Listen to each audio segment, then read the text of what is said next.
This is Maytag and Whirlpool dryer diagnostic and service mode. Full technician reference for WED, MED, and MGD series. Both electric and gas. Entry sequence. Put the dryer in standby. No lights on the interface. If the control panel is lit up, press power once to reach standby. Then choose 3 adjacent buttons. Not power. As your 1, 2, and 3. Press them in sequence. 1, 2, 3, 1, 2, 3, 1, 2, 3. 9 presses total. Rhythmically. Within 8 seconds. All indicator lights flash to confirm diagnostic mode is active.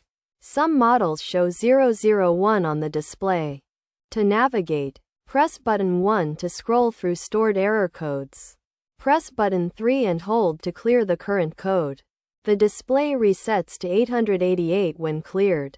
Press power once to exit diagnostic mode.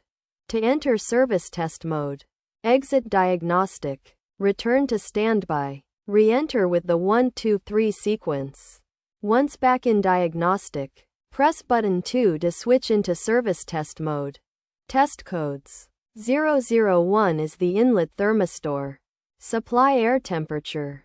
002 is the outlet thermistor.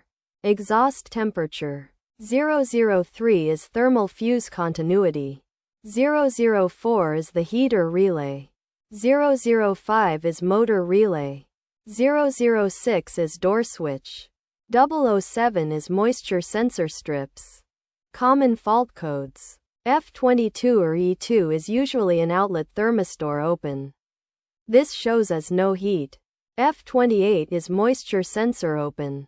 Clothes aren't drying properly. F23 and F29 are the shorted versions. And a thermal fuse open is the number 1 no heat diagnosis. It should read 0 ohms for continuity.